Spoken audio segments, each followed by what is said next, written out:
Good morning. For those of you who don't know us, my name is Barry and this is my wife Desiree. And we wanted to share our story of how we reached the lowest point in our life and how God saved us from ourselves. We met when I was 16 and Barry was 15. By the time we were 18 and 19, we wanted to get married. But everyone kept on telling us that we were too young to marry.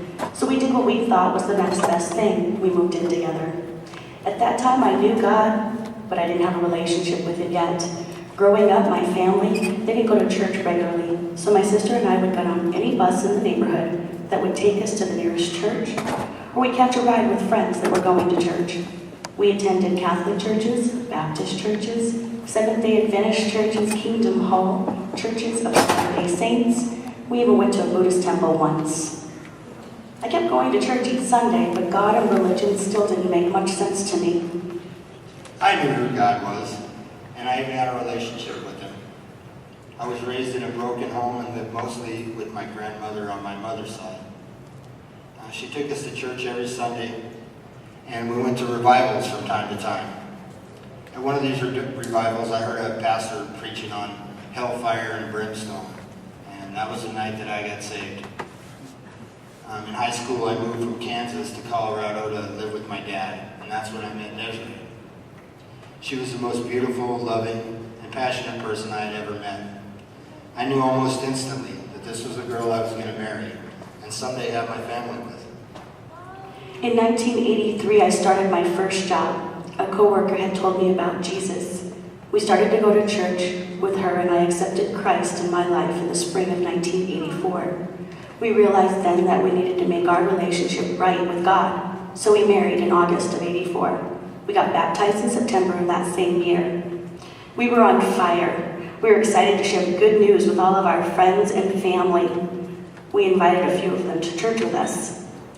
We went to a small four-square Christian church for a few years, served in the children's ministry, and not only attended church regularly, but also all of the outside activities as well.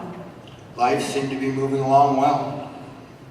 We had our first child in 1987, a baby girl.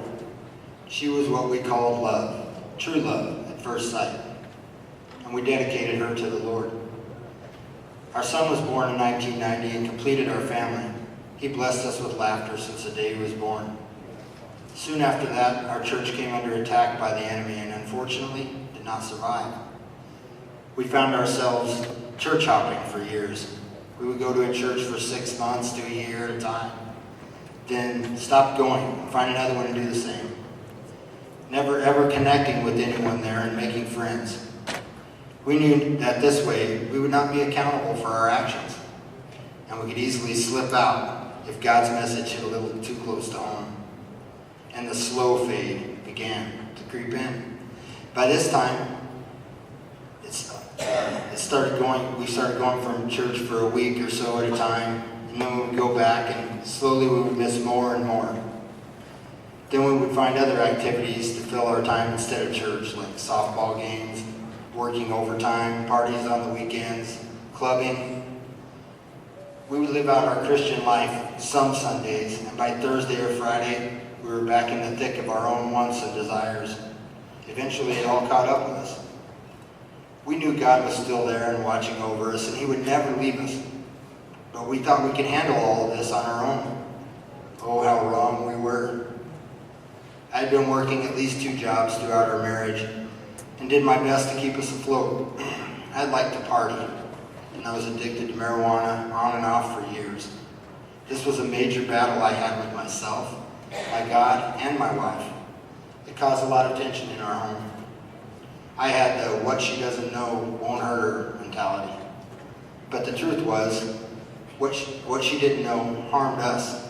This went on for many years.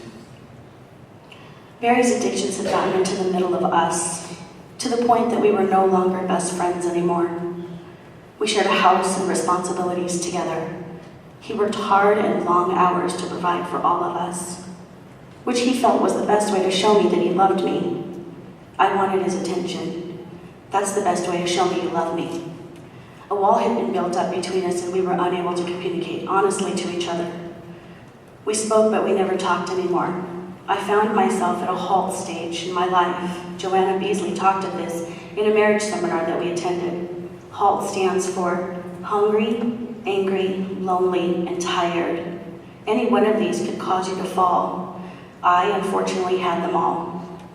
I was hungry for Barry's attention, angry at his addictions, lonely in his absence, and tired of fighting all the time.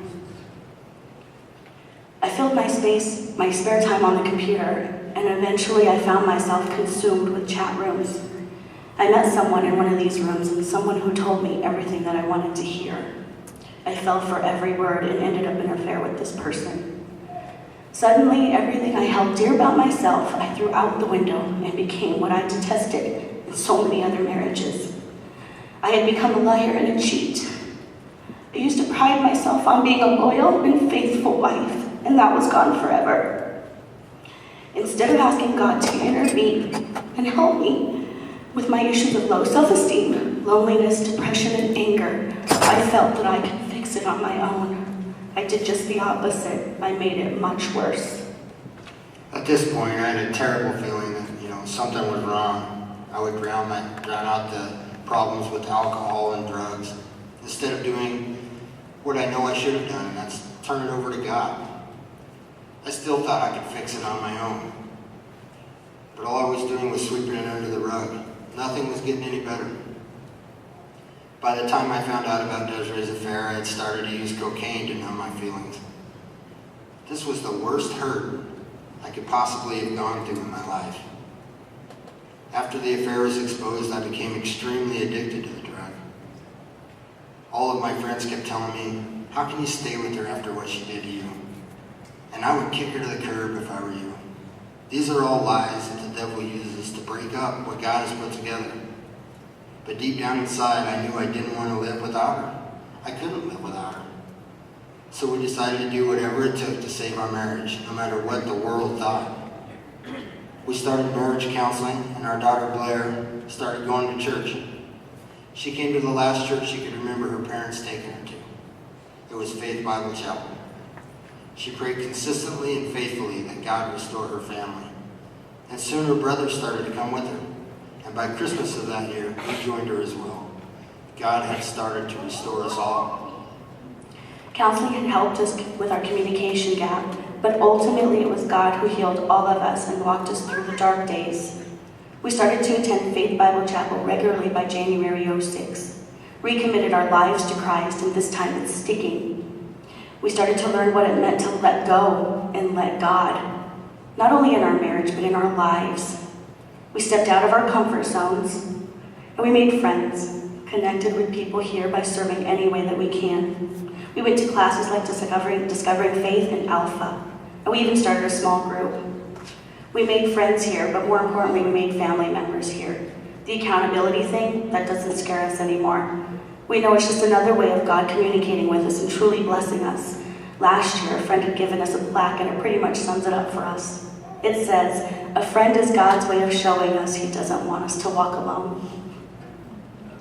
I guess the point we really want to get across to you here is, no matter how big you think your problem is, God is bigger. You're not here by coincidence. You're right here for a reason. Don't just slip out without anyone noticing. Get connected, make some friends, family, and be blessed by what God will do with that connection. Thank you. Thank you.